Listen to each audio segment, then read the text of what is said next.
back from break. Let's put this up on the screen.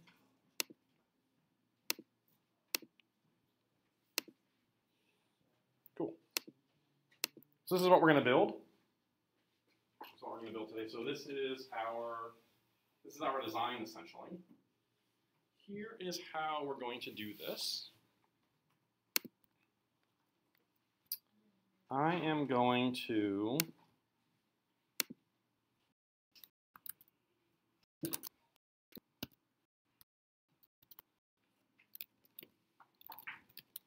so in our Cohort 12, week 2, day 2, I'm going to make an app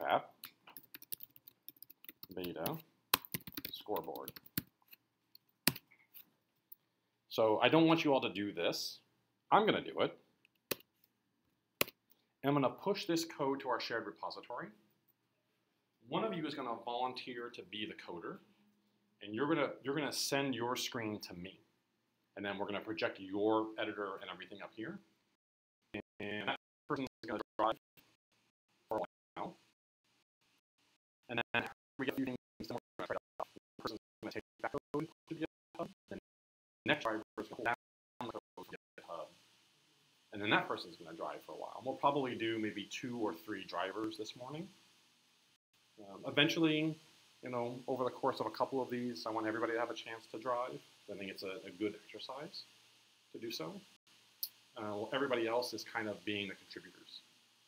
Do we have a volunteer for our first driver? Anybody want to drive first? Cool. Toby. Okay. So we'll go through that in a second. So here's the rule for the driver. You can't type anything that we don't tell you to type. So the driver is just the typist. So the driver is a typist, and we are all going to help the driver decide what to type in.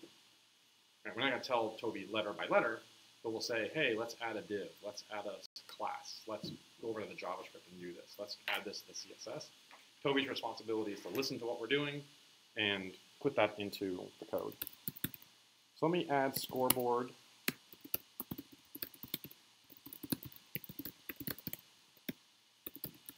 And push this. So Toby, I'm going to start Reflector. You're running a Mac, correct? Yes. Okay. So if you on your computer go up to you have the AirPlay icon. Yep. So if you go to your AirPlay and then pull Gavin's laptop.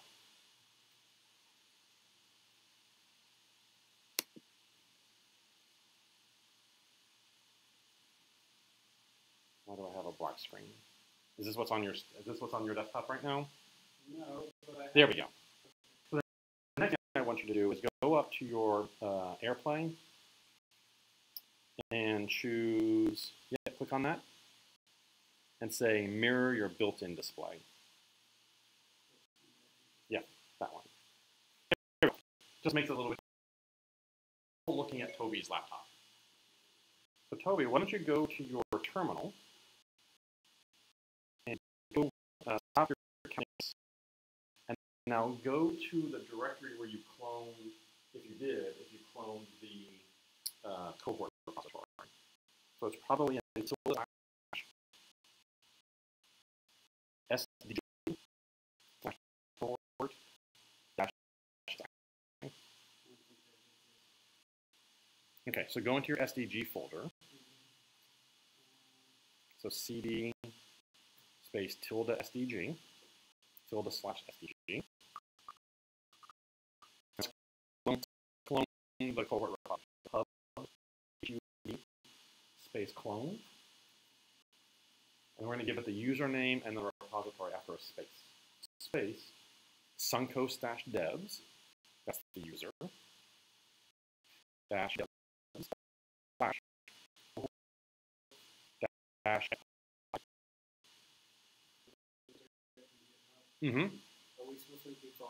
If you have not already pulled the Suncoast-devs GitHub repository, this is where all the sample code is, right? All the notes. It's now synced. So eventually, you'll need to haven't already, cd tilde sdg clone. I had put this in Slack a couple days ago or last week. Said, hey, if you want to pull down all of the sample code, this is how Toby do it, able to code along. So you can do cd tilde sdg hub clone suncoast dev cohort XII if you like. So Toby, why don't you see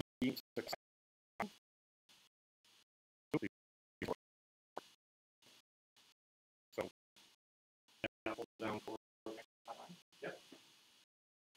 So let's take a look and see what's inside this repository. We've got ls, that will list out what's in our directory. So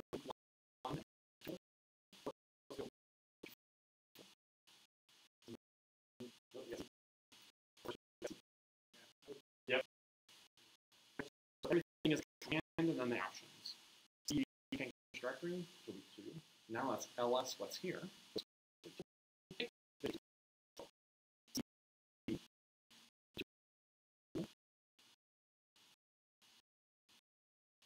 Ls what's inside of here. Hey, there's Scoreboard. So cd into Scoreboard. Okay. So now when you clone down a project, when you clone a repository, tools are not installed. So we can npm start, we have to do npm install. So when you go ahead and npm install, all of that.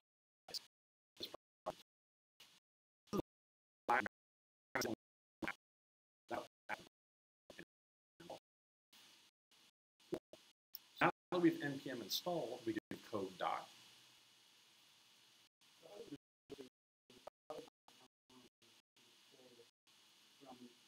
That's what the hub clone did. Hub clone says go to that repository that's on cohort 12 and pull down all of that code that Gavin pushed up. Anyone can do that? Anyone can do that. I can go to Toby's, I can say hub clone space your username / your first week's homework. Because it's all in. It's all in. So when you close the second background, cool. And then let's go back to your terminal and npm start. And just side by side your system.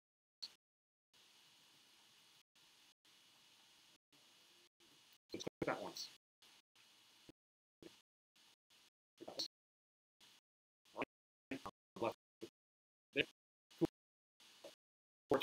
We started, let's take a look at our design. So this is our design.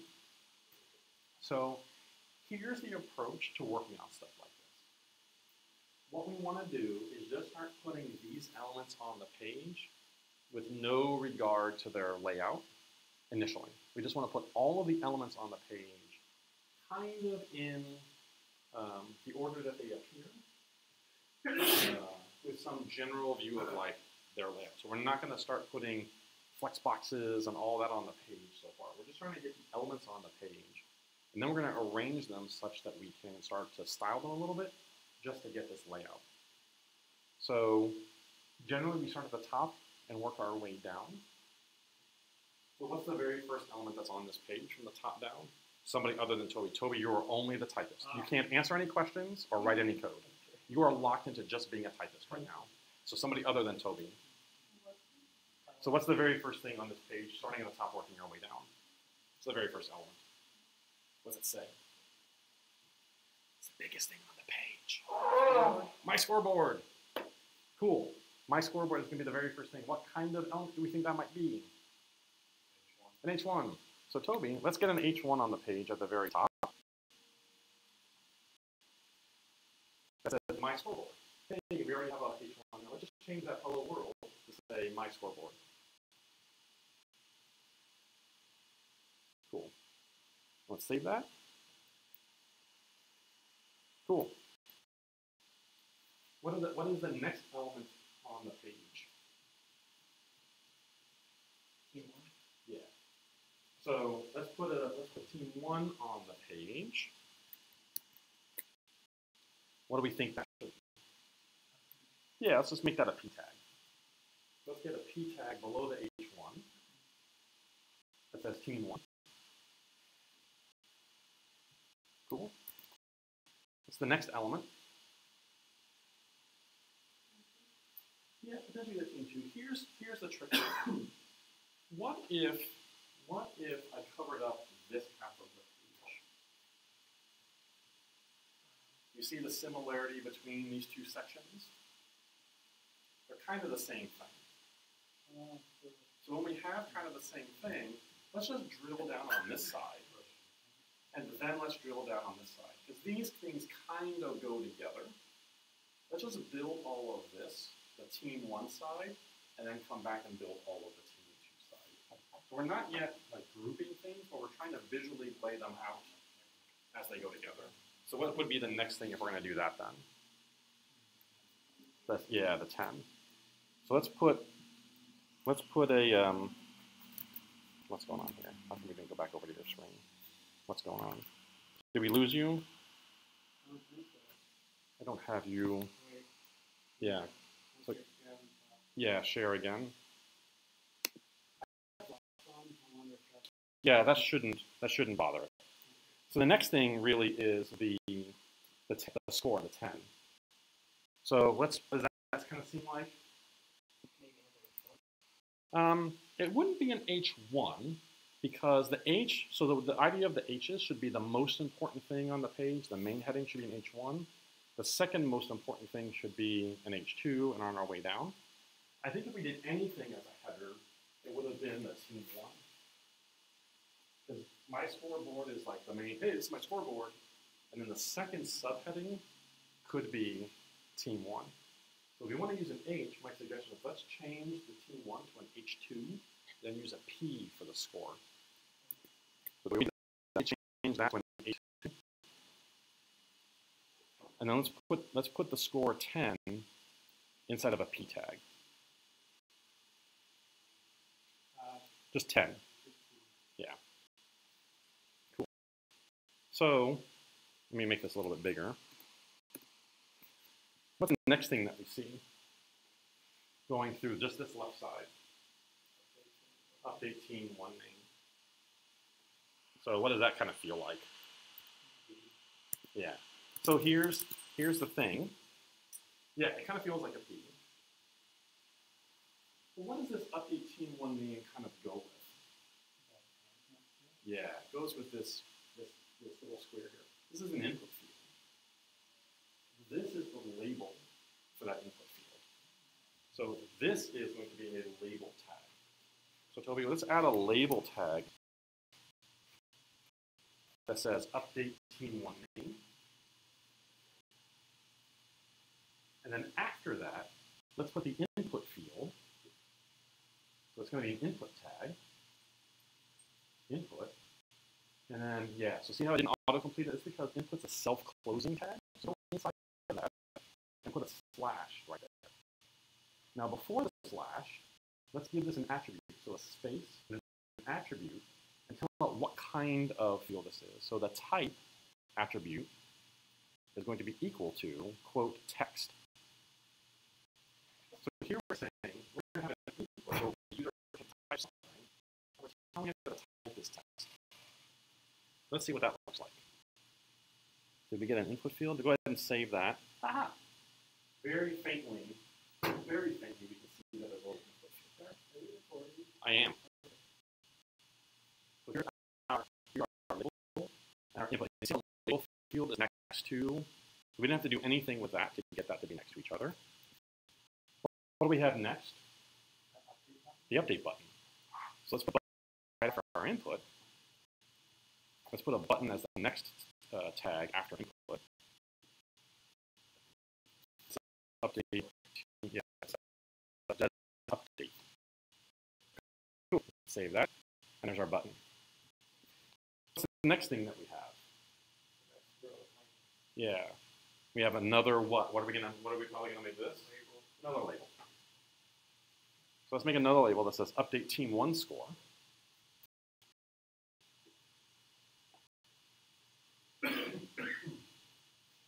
Cool.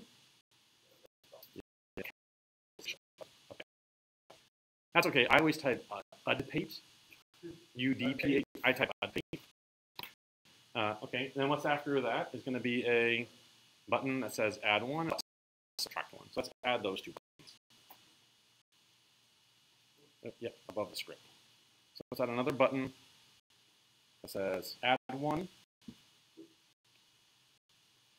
and another button that says subtract one.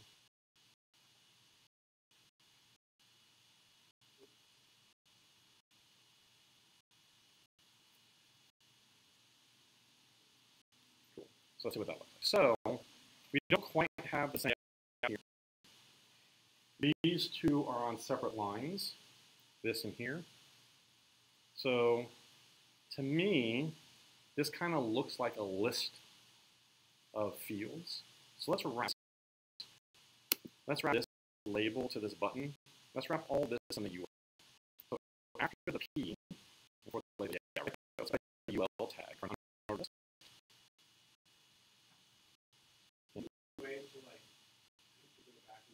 Yeah, so you don't. So undo Command Z. I'm going to show you. Command Z, Command Z, Command Z. Type open brace, open arrow, UL, close, press enter. Now we want an LI, so open the LI, so less than LI, close, enter. Cool. Now let's move into this LI everything that's on the first line. So what's on the first line is what three fields? The label, the input, and the update. So let's move the label, input, and the update into that first LI. Cut them from there. Yep. And see down here. So these lines, yep, those are. Now inside of UL, let's make another LI. So after this LI on line 20, let's make another LI. Now move all of those. You can highlight them and then put them up there. Kind of looks like what we're looking for, right? A little bit. Right, we're not quite styled yet, but it's starting to kind of look like what we're looking for. I mean, it's kind of like this. Let's go. So go ahead and see this. What do y'all think should be the first styling thing we should do? Yeah, like this. Yeah, let's center it. That sounds good. What?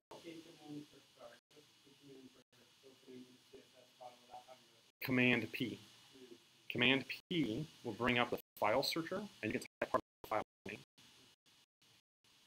So let's take our H1. And what do we want to do with that H1? We want to center it. We want to text align center. If it's just a single element and you want that text to be centered, all you have to do is text align center. Go ahead and save that. Cool. To me, the next thing is that 10 needs to be bigger. What do we have a question mark? We'll show you in a second. It's the JavaScript that's doing that. Yeah. So we're going to fix that in a minute. So that 10 is big. What kind of element are you? Go back. Yeah, it's a P. So let's make our P tags. Oops. Yeah, just a P tag. Let's make that like font size. Make it 3 rem.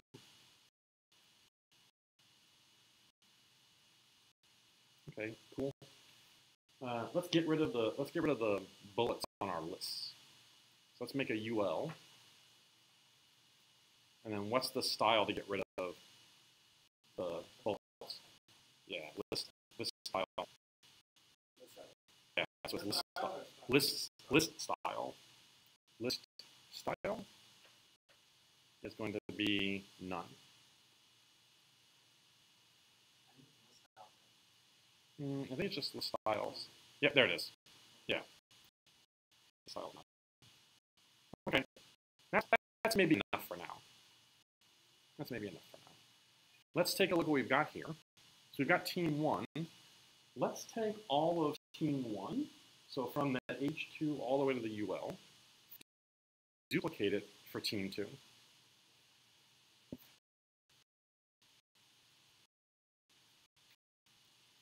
Yep. So change all team 1s to team 2s.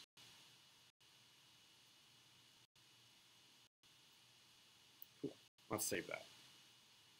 Okay, except they're kind of like below each other, right? So here we're going to use to put all of this next to all of this. Flexbox. We need a parent tag that will wrap all of this and all of this. But you see, like all these tags, the team people, they all need to be wrapped in one thing. They all need to be inside of one element because that's the thing that we're flexing. And what we're flexing is all of this. So let's go into the and wrap all the way down this section. Yep, enter. Now go grab all of that H2 through the UL. Oh, through the very first UL. Because that, right there, hold on a second. Just hold. That is all of the DOM. That's all that represent all of this, right? So let's put that. So cut that and put it inside the section. Save. Right? Nothing's happened yet. Right? Let's do the same thing for team 2. Let's wrap all single tag. It's easier if you press enter first. It's easier if you give yourself space to paste. Cut that and paste it inside a section. Go ahead and save that. Now, here's what I want to do. Go to line 3, kind of hold your mouse kind of right here, and see that little minus sign? Click that. Now scroll up. And find the same little collapser next to the upper section on line 13. So those two sections are what we want to flex next to each other, right? We want to take team 1 and everything inside of team 2 next to each other. Do they have a single parent that's just them? No. So let's put them inside of a single parent. So let's put a main tag. Center. Now move sections inside of there. So go grab both sections. Yep. And cut those and paste them inside of main. And save that. Nothing still happened. But now we have a single tag that has both of those sections in them. Go to your CSS and add a main tag.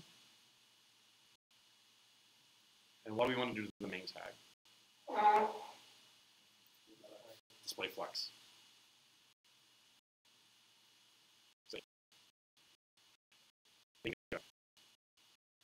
Right? We have more margin and padding and centering to do, but we're generally getting there.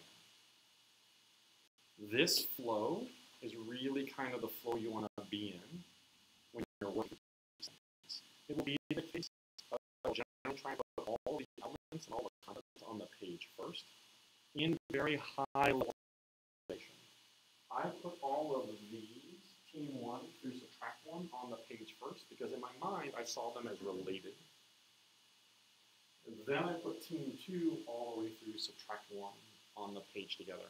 Had I done it this way, team 1, team 2, 10, 10, this, it would have been harder to do the flex. So generally what you're trying to do is that squint test. Remember I said the squint test? If you stand way in the back of the room, right, and squint your eyes at that, what generally you see, right, is my scoreboard and then like 2 columns of things. So generally that's how you kind of want to lay it out. So at this point, maybe we would do some more CSS, right? We would style some more things, we would put more things in the center, right? We'd work on cleaning up some of this. But we get to the option part. Kind of question. If there were like 20 teams, all line up. Yeah. Mm-hmm. I would still flexbox it. It would be like Octadex. I would add flex wrap. Try it. Let's put flex wrap on main.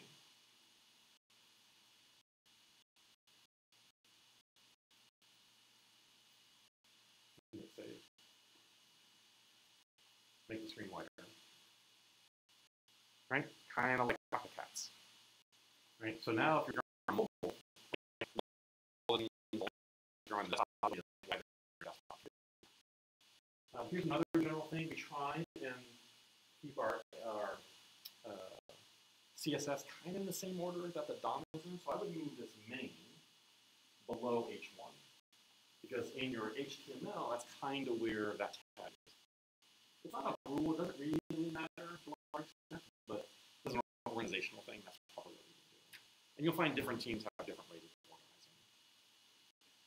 So I think this is a good stopping point before we start trying to make some things JavaScript. So Toby, why don't you save this and go back to your terminal, and let's add and commit this work, and let somebody else.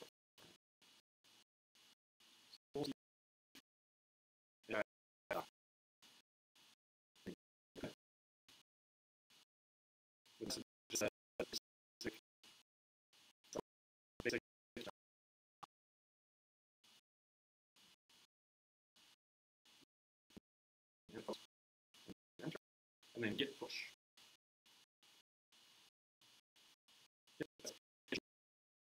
You only have to do your origin the very first time, so you should be able to git push now.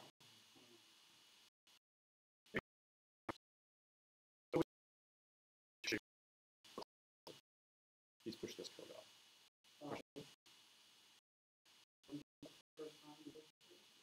Yeah, I have already, when you clone, it's only the first time you create. So.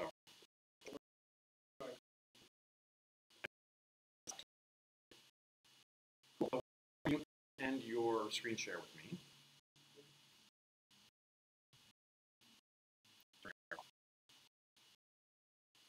Okay? Who would like to volunteer to go next? Be our next driver. All you got to do is type.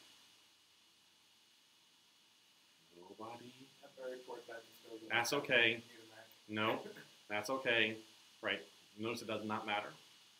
I'll do it. I saw Chris's hand first. Yeah, but I'm on Windows. No, you can do Chromecast to me. So why don't you, in your Chrome browser, just do a Chromecast to me. That will work as well.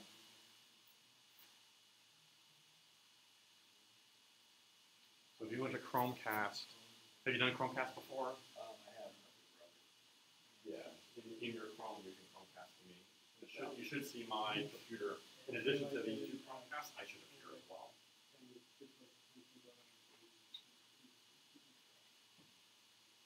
Did that flow of laying out the content like that? Did that kind of make sense? Yeah, it's very smooth. Mm-hmm. Yeah, no, you could totally do this with Flexbox too. Yeah. You could totally do this with Flexbox too. Mm-hmm. And you also notice, like, when you lay out all of the elements first, then it just kind of becomes grouping them and moving them around. That still takes time to practice, but literally if you just get all the elements on the page first before you start worrying about styling, you're okay. I don't know how to do it. Okay, so if you go into Chrome, label.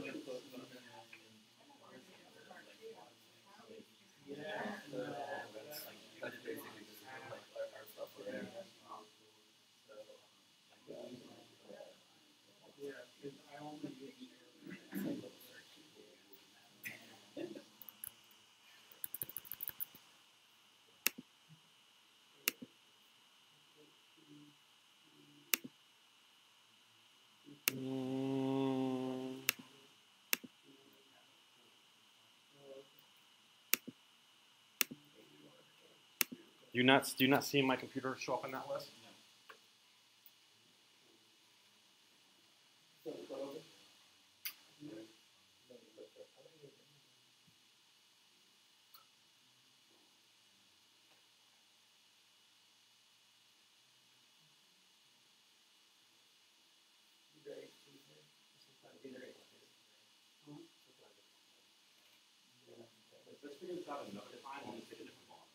Okay, so somebody else who wants to do it, because we couldn't get Chris's. I saw Kenny. I saw you. Why don't you?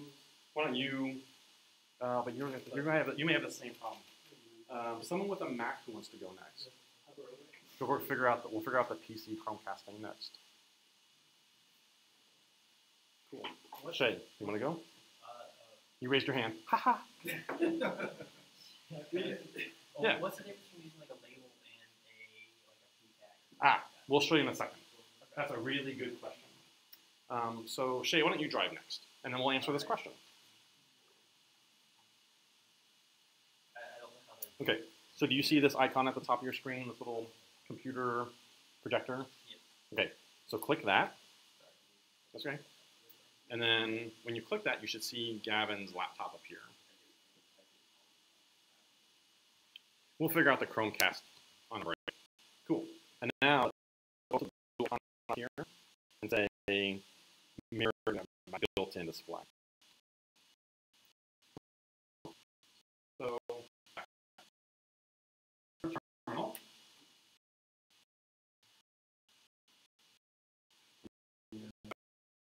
So you can control that here, and then CD tilde SDG,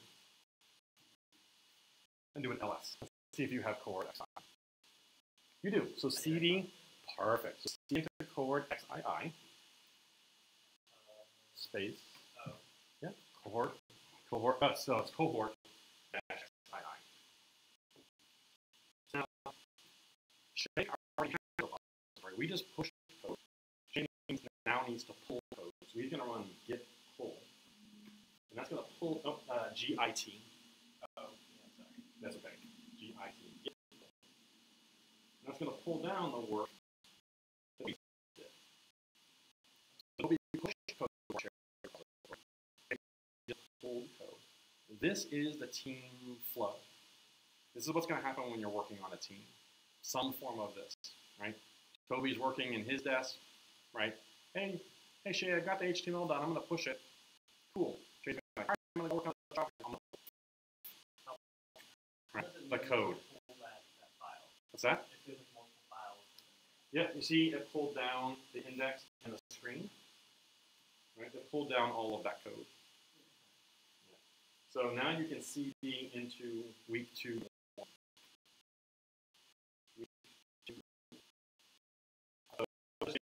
So it's going to be a slash inside. Let's just start with week 2. Yeah, and I think it's week 0, 2. Yeah, 0, 2. Yeah, so let's do that. Now CD into day 1.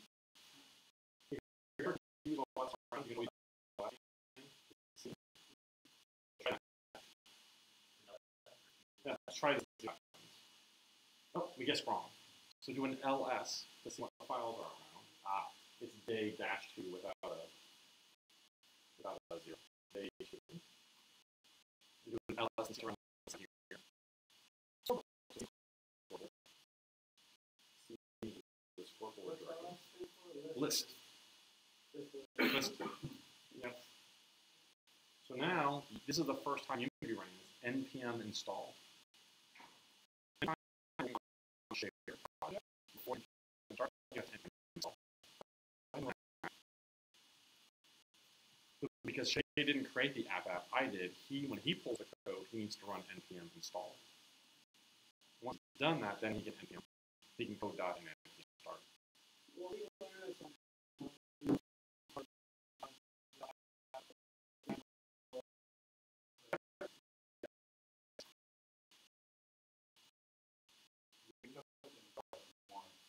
npm install? Yeah. You have to put npm, you start up.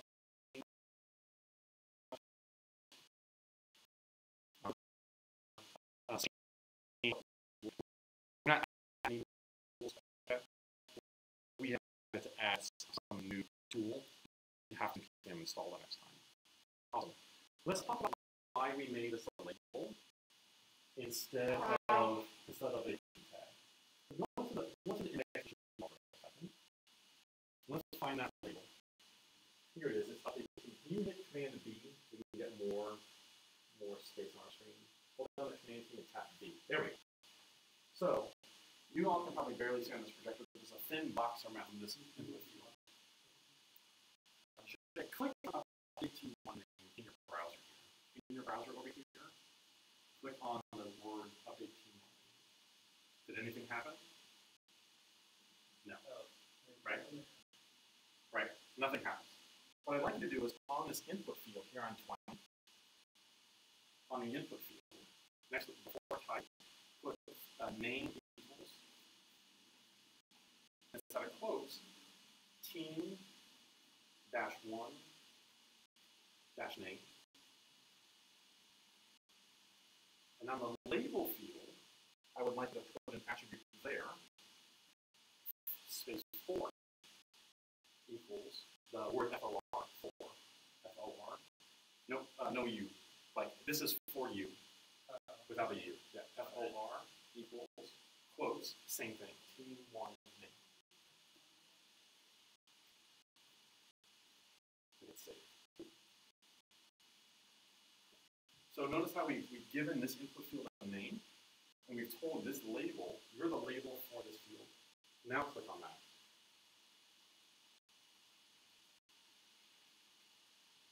Change this name to an ID.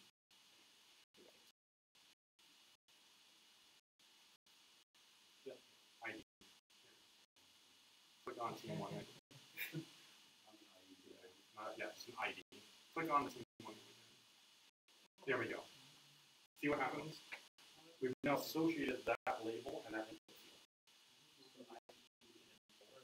Yeah, that coordinates that label and that input field. If you've ever been on a page where you click on the name of a thing and it highlights the field, that's how that happens. That's the reason why we use a label, is that this text labels what this field is. And we can associate it with that. The name, when we start talking about submitting forms, will be the name of the field that we submit to the server with. So eventually we're going to learn how to hook up these forms to servers. The name is what the server will know this field as. The ID just identifies it. Cool. So let's start working on making this a little bit dynamic. So I think, Frank, you asked why is there a question mark on the end of that my scoreboard? Let's go to the JavaScript by doing Command P. Oh, sorry, that's printing, so close out of this. Yeah. Command P here, and go to the main.js. So that very first line inside of our main, that query selector text content, that's what's doing that question mark. So the default app, all it does is say, it says document query selector H1. That text content will scroll to the left a little bit. Plus equals question mark. Just adding a question mark on the end of the very first H1. Let's get rid of that one. Or just comment it out for now. That's better. So make that the current line and command slash. Ooh, too much. Command slash again. Too much is highlighted. Just put your cursor anywhere on that line and command slash. And save. Now the question, right? AppApp does that just so you know that AppApp is making and so let's kind of do the same thing we did in the cookie, right? We want to be able to have this number start out at what? 0. So let's add a variable to the top of our program to keep track of that score. So take it to the top of your code and give ourselves a blank line. At the very, let's do it at the very beginning. So before line 1, let's add a line. So go to the very beginning of line 1 and give ourselves a blank line. There we go. So let's declare a variable with let count equals 0. Let count equals 0.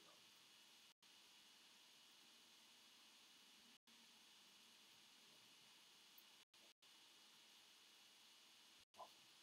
Now inside of the main, on line 4, let's add some words about what we're going to do. So what do we want to do to make this be a 0?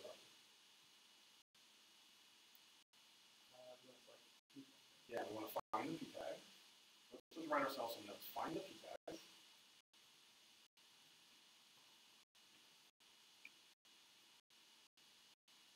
And then after we find the p tag, what do we want to do to the p tag? Yeah, and say make the p tags content the value of count.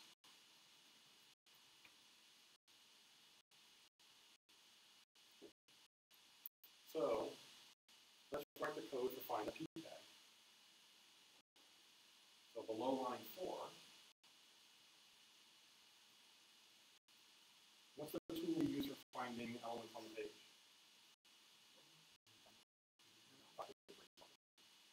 Let's make a new variable with let.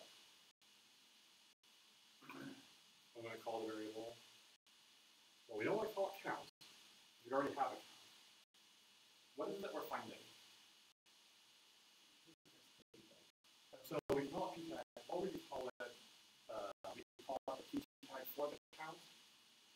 Probably we want to call it something a little bit better than p tag. Let's call it p tag count. We have to be able to find that element on the page and call it something. So we need to tell it the tag we're looking for, and we need a variable to sort it. Let's see that, right? Yeah, you got it. So our rule is we capitalize our words, p tag count. Now inside of the document code, so make this browser small so you have more space for our code. There you go. So string. What does that string have? Yeah. Okay. How do we check our work? Console log. Let's console log what? Say keep going. P tag count. So we want to log the variable p tag count. Now, not the string. You've written a string there. In our console, we're going to get the word p tag count. Let's go see that. So come to the console here. On your browser, go down, find the console tab.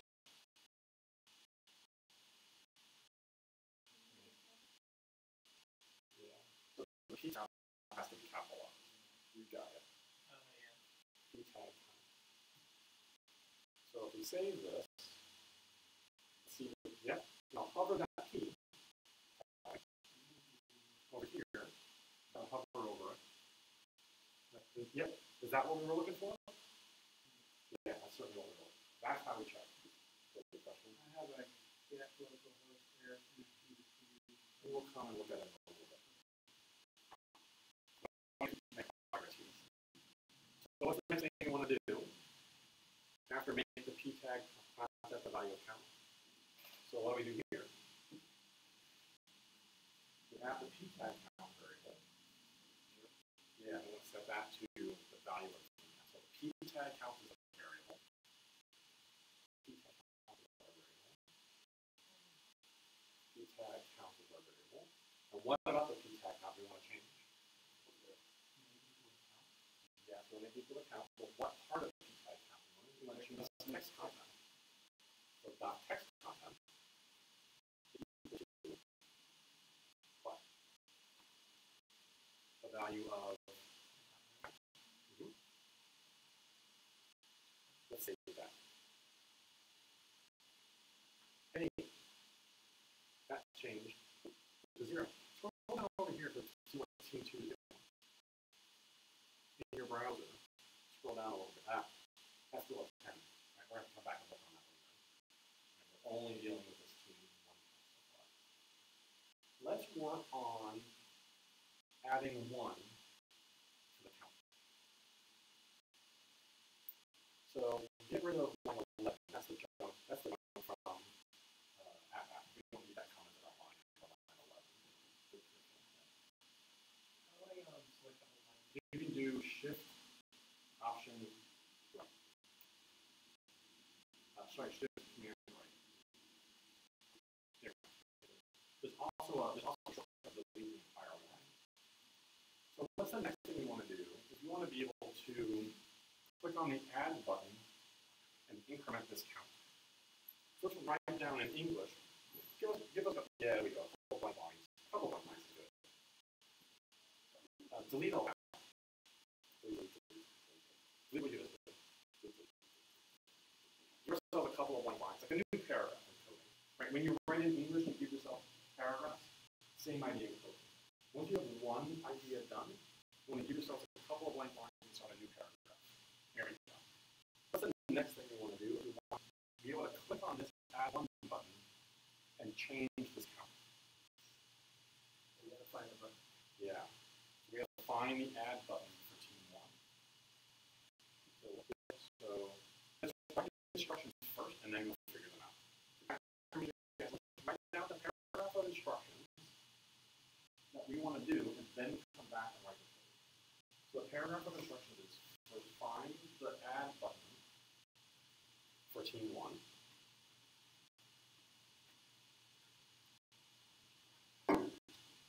Then what do we want to do? What's going to happen with that add one button? What do we need for? When it's clicked. That's the part that's important. So we're not working on the subtract button yet. We're only working, so we're not working on the subtract button yet. Okay, so I was just trying to add it. Yeah. So this is a challenge. I can tell you that as a developer, thinking ahead like that is going to be a challenge. We want to focus in on one thing at a time. Right? So we're only thinking about the add button. Let's just focus in on that and wrap that up before we start spreading out. The challenge is going to be when you come to focus, we're trying to do everything at once. Nothing gets done. Right? When we're trying to tackle 17 problems at a time, and we're spreading our mental focus, it's hard to get any one thing done. So let's just concentrate on the add button. And then when we get the add button done, subtract button is going to happen like that. So we found the add button. The next thing is when. So let's type out this instruction. When the add button for team one is clicked, what do we want to do? Increment count.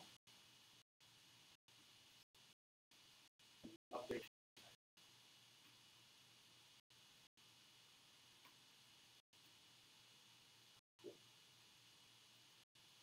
Awesome. Let's go right to code for finding the add one button for team one. So let's look in our index HTML, see if we can find what's selected. Go back to index HTML for a second. Where's the add one button? Someone tell me what line number is on. I'm highlighting it, right? 25, right? We want to find that button. So luckily it's the very first button on the page, right? So we find it. Let's just do that. Let's do it very similar like we did with ping pong count. Let's call this the add one button. And I would suggest you use the word one. It's probably better to spell out the area as you suggest. Add one button. Does somebody want to give the rest of the code? Somebody, so you already through this. Get someone who hasn't spoken. What's going to be? Document? Yeah, document query select. There we go. And then what comes inside here? Button. I heard someone say it. Button. Okay, check our work. Console log. Console log to add one button. Very well add one button. So let's hover the add one button over here. Uh-oh. We didn't get that. So hover over this button. Make sure the browser is highlighted as the current application, and then hover it. Uh-oh, we got that button. Not actually button. We have to distinguish the add one button somehow. How can we do that? Give it a flash. Okay. Give it a flash. So somebody tell Shay, so Shay, you are only able to type over the I'm sorry. That's okay. Yeah. Yeah, that's okay. That's okay. No apologies. So what can we call it? He's given us the first part. We should probably call it add one team one. Or maybe call it add for team one. Add for team one. So in CSS and classes, here's another thing. We tend to separate these by dashes. So in JavaScript, this would be add capital F, but in CSS, we're going to put a dash between add and for. So between the D and the F, put a minus sign. Between the D and the F. And the R and the T, a dash, between the M and the O of the dash. There we go. So that's the class we're looking for. I want somebody to save this. And before Shay types this, save that file. Before Shay types this, go into the main.js. How are we going to change? Somebody tell me what Shay's going to change this button text to besides just button. Button dot. Yeah, button dot what? Yeah, go back to the interface. Yeah, button dot add for team 1.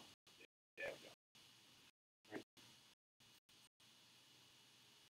So we're saying, go find me the first button that has the class add for team 1. Save this. Now let's go with C. Let's save it. Hey, cover that button. Once the browser selected.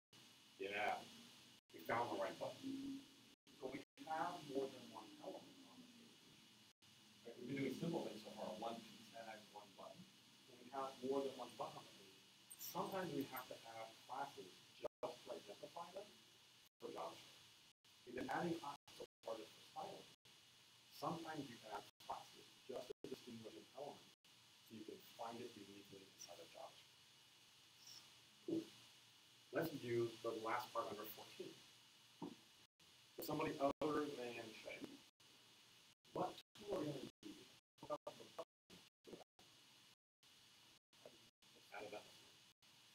So now somebody other than John say, what's the very first thing we're going to type on this line so we can add an event? Yeah, but which button? Which variable? Add one button. So one button, add a listener. So we say add one button we just found. Let's add an event listener. And add event listener takes how many things? So don't type that. Stop there. Add event listener is a function. How many things does it take? How many arguments? 2. So put parentheses. What's the first argument?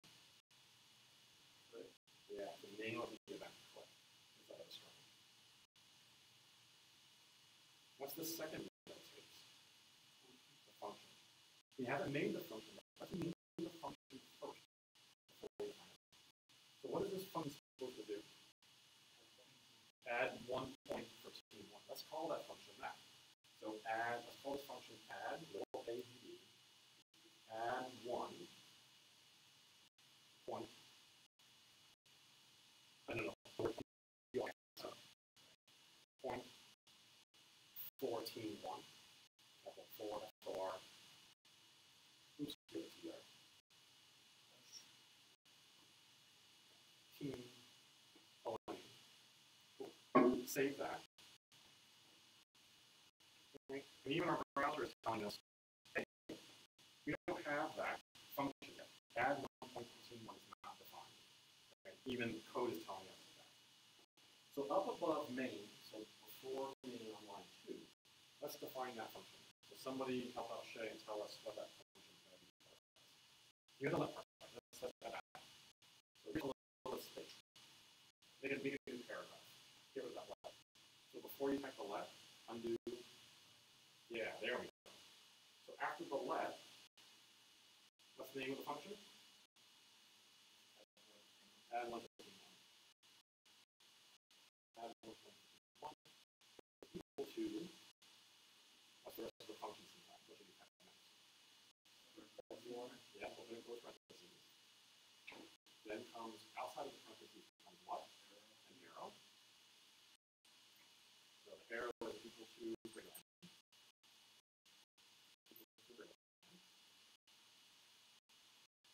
Then what comes next? Brackets. That's it. Save. Cool. Our errors went away. Do you notice our errors went away? Our error went away here, and our errors went away here. Now, I know transfers stylistically, but could you do document structure, parentheses, that, but one data? Yes. Yeah. You can join these together. In the beginning, I find students find that challenge. So we have to put in a variable and call them. You can chain them together, yes. So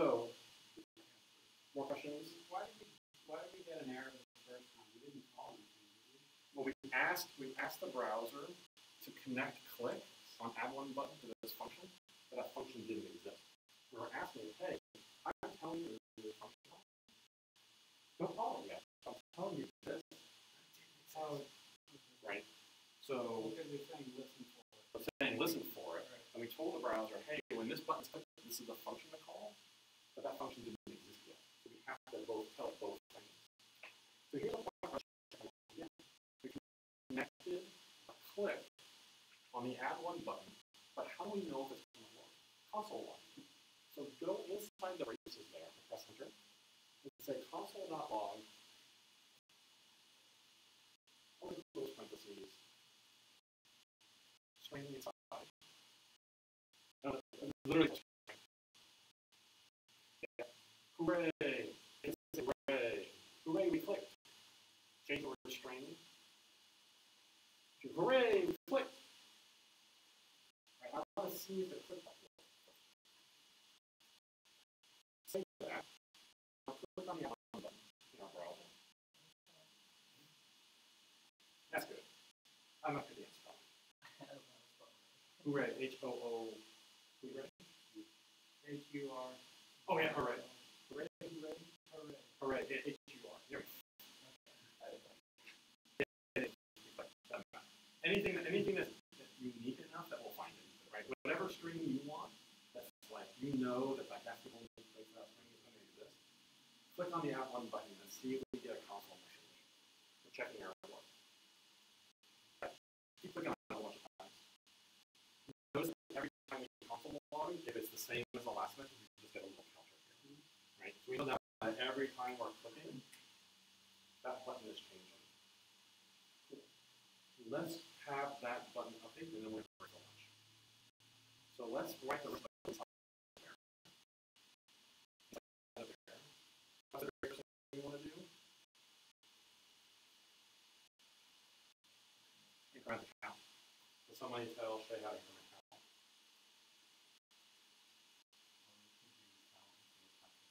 Yeah, absolutely. Count equals count. Increment the count.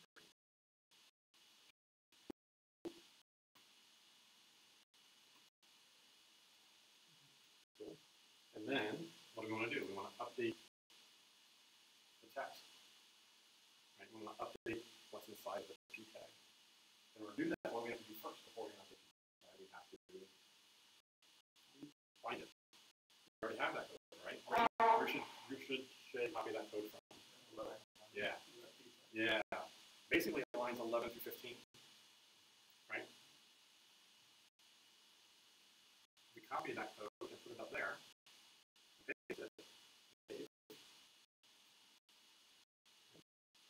We are going to, when we click on the add one button, we're updating the count. Let's do this. Let's have you save and commit this.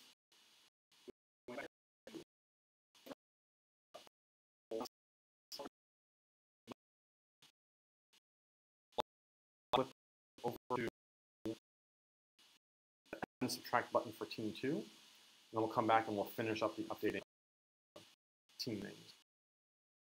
So get that up.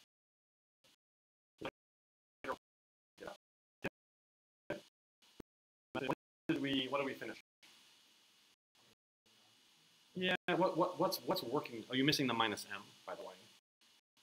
-m. What's working in there? One button. Yeah. And one button for team 1 is working.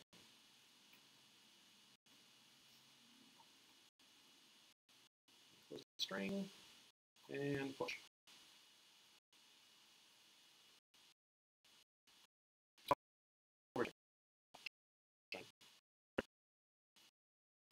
Come back.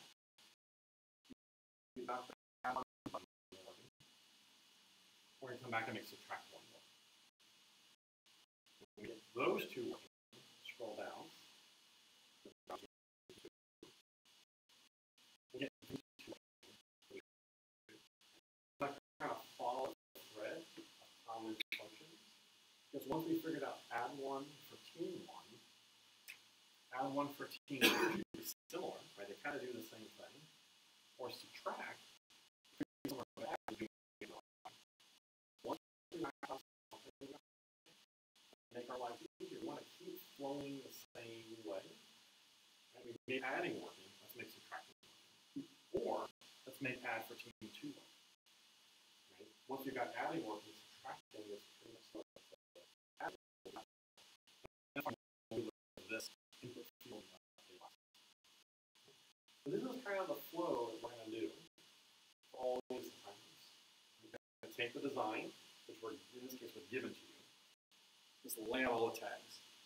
Try and group them as you're laying out, wrap them in sections and figure out all what it is. Linear in the page, logically kind of how they're visualized on the screen. We laid out scoreboard, and then the team and the 10, and then the little form down there at the bottom, right? We grouped all those together.